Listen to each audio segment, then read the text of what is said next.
መልካም ነው። በሶሻል ሚዲያ ታዋቂ ለመሆን መጀመሪያ የትኛው ፕላትፎርም እንደሚመች መወሰን አለበት። ለምሳሌ አጫጭር ቪዲዮዎች ከወደድ ቲክቶክ ወይም ኢንስታግራም፣ ረዘም ያሉ ቪዲዮዎች ከሆነ ደግሞ ዩቲዩብ የተሻሉ ሊሆኑ ይችላሉ። በኢትዮጵያ ከባህልና ከማህበረሰቡ ጋር የተያያዙ ይዘቶች ብዙ ተቀባይነት አላቸው። ለምሳሌ ቀልዶች፣ ታሪኮች ወይም ባህላዊ ምግቦች። ዋናው ነገር ወጥ የሆነ ይዘት በተከታታይ ማቅረብና ከታዳሚዎች ጋር መገናኘት ነው። ምን አይነት ይዘት መፍጠር ይስብሃል? ጄሚና ጠፋኝ።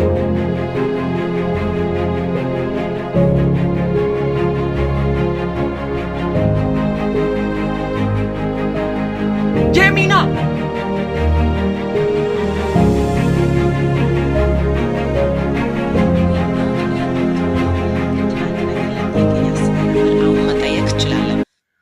አው ልቦኜ ስራ ሰርቼ መለወጥ ፈልጋለሁ አልኩሽ። ምን ሰርቼ ነው? ዱባይ አሁን መሄድ ፈልጋለሁ እኔ አሁን።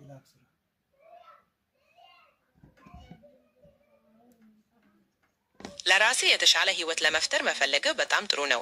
ዱባይ ለመስራት በተለይ ታዋቂ ነጋዴ ለመሆን ያሰብከው የንግድ አለ? በምን ዘርፍ ላይ ብትሰማራ ደስ ይልሃል? የቱሪዝም፣ የግንባታ፣ የፋይናንስ፣ የቴክኖሎጂ እና የችርቻሮ ዘርፎች ብዙ እድሎች አሏቸው። ለመጀመር የተወሰኑ ክህሎቶችን ማዳበር ሊያስፈልግ ይችላል። ለምሳሌ ቀልደኛ ዩቲዩብ ስራ።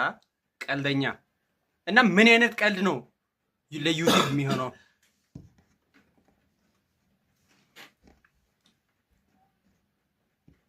በጣም ጥሩ።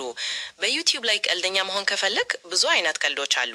ለምሳሌ የዕለት ተዕለት ህይወትን በኮሜዲ መልክ ማቅረብ፣ ታዋቂ ሰዎችን መምሰል ወይም ደግሞ ማህበራዊ ትዝብቶችን ማካፈል። ዋናው ነገር ወጥ የሆነ ይዘት በተከታታይ ማቅረብ እና ከታዳሚዎች ጋር መገናኘት ነው። ምን አይነት ቀልድ መስራት ይስብሃል?